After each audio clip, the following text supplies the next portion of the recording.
You can access the entire episode now on our website, forbiddenknowledge.news, Rokfin, Rumble, and all podcast platforms. Let's get into some of the symbolism from Kubrick's films, starting with one of my favorites, and that's The Shining. Now, you said you don't believe in the possibilities of Kubrick having been involved with the faking of the moon landing. Is that right? Yeah, I don't believe in that. I mean, after really researching his life, his life is so well documented. So on the one hand, you would have to try to figure out like a time frame where he could have, spirited away somewhere to actually film the moon landing hoax. And then on the other hand, too, as Jason Horsley has astutely pointed out, if Kubrick had filmed the moon landing, it would look a lot more realistic than the footage that we actually have. Now, that being said, I do think that Kubrick believed that the moon landing had been faked. And I think that he probably suspected that NASA stole a lot of the special effects that he had developed from 2001. I don't think that he was later kind of ribbing them about this in some of his films because he was so concerned with the truth out or anything of that nature. I think it was because he was pissed that they didn't pay him. If you know anything about Kubrick, the man was fanatical about being paid. He sued many of his collaborators and what have you. So I think more than anything, that probably would have been extremely offensive to him if they had used his techniques and they hadn't had the common decency to take care of Stanley financially for that. Yeah, well, let's discuss and dissect some of the symbolism in The Shining. It's been a while since I've seen this one. I've heard other researchers kind of go into their take and what is really behind some of the symbolism being portrayed in the movie. What are some of the most profound moments for you that you really looked into? Well, I mean, there's a lot really going into it, but I really became obsessed with the notion, as I said before, that Jason Horsley had conceived with The Shining, that essentially that movie especially works as almost a reflection on the viewer's consciousness, if you will, to where you can see so many different things in it. If you just kind of conceive of a different way of interpreting it. I mean, just to give you an example, but recently when I rewatched it, or actually when I was doing research leading up to it, I had noticed that the red bathroom where Jack Nicholson has that rather colorful conversation with Brady in after he starts to drink again, was actually modeled upon a bathroom that Frank Lloyd Wright had designed from the Biltmore in Arizona, if I remember correctly. And that kind of set off like a bunch of like red flags in my mind, because Frank Lloyd Wright, well, if you know anything about Frank Lloyd Wright, he had a very curious series of events that happened in 1914 involving his mistress, Mama Chaney. So she was living with him at Taliesin East, which was his studio in Wisconsin. At the time, Frank Lloyd Wright was in Chicago, working in the Midway Gardens, if I remember correctly. She was there with several of the handymen and his draftsmen and so forth, but it was the off-season. So one day, they had decided to let go of the groundskeeper, and as the story goes, he had gone insane after realizing that he had been fired, and he either went to the mess hall where the workmen and the draftsmen were having lunch, locked them in, set it on fire, then waited for them to come out and individually pick them off with a hatchet. And then from there, he went into the living quarters of the house where Mama Chaney and her two children were, and proceeded to murder them with a hatchet.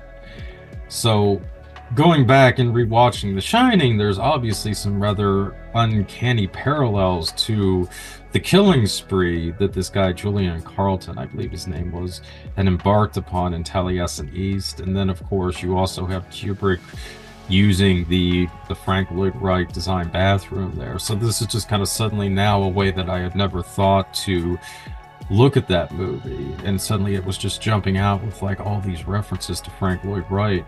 And I was kind of wondering, am I crazy about this? So I asked two of my friends to go back and watch it themselves with the, just kind of thinking, could this be based partly on Frank Lloyd Wright? And they both came back and they're like, yeah, you're right. There's definitely these big connections to Frank Lloyd Wright in it.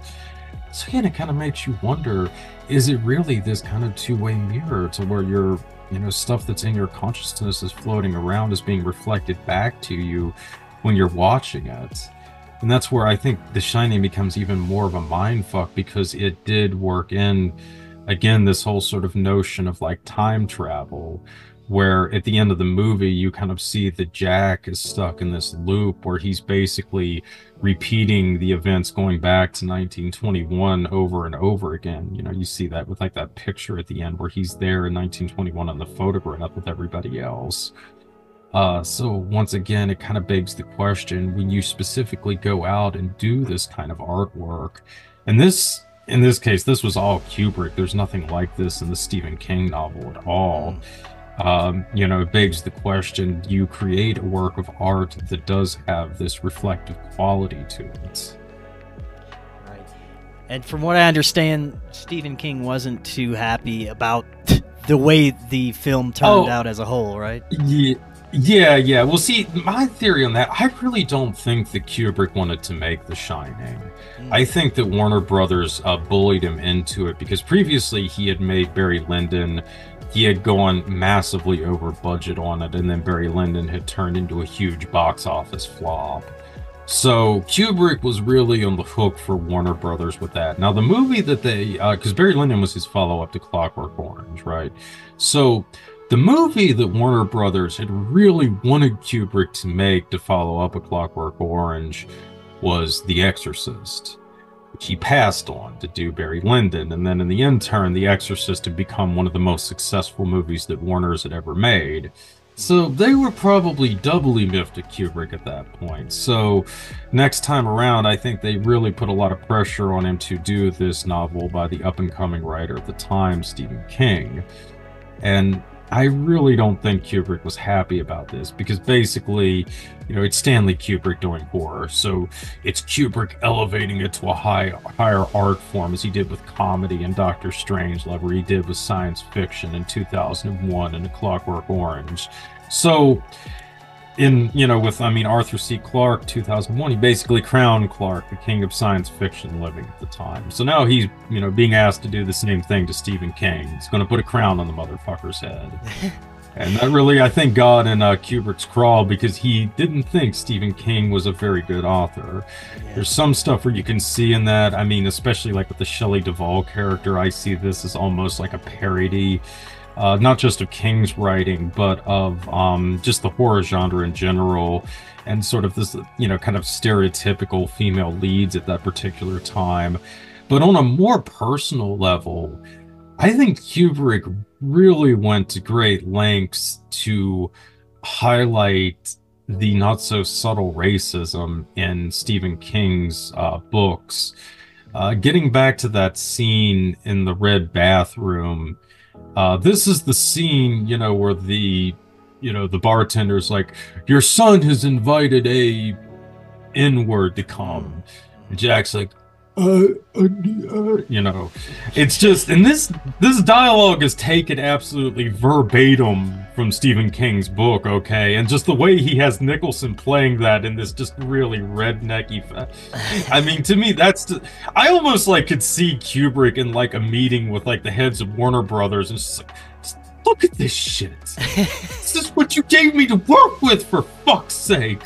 And then on top of that, with like the Halloran character, Halloran's like pretty significant in the Shining novel. In Kubrick's version, like, he goes through this whole elaborate process of flying from Florida to Denver in the middle of a snowstorm, and then going up there to where the hotel is, and then pretty much as soon as he like walks in the door, he gets an axe in the heart and dies. Like, it's just like almost comical. Whereas like he actually, semi-rescues the family in the novel. Yeah, he just basically walks in and is killed like he's nothing.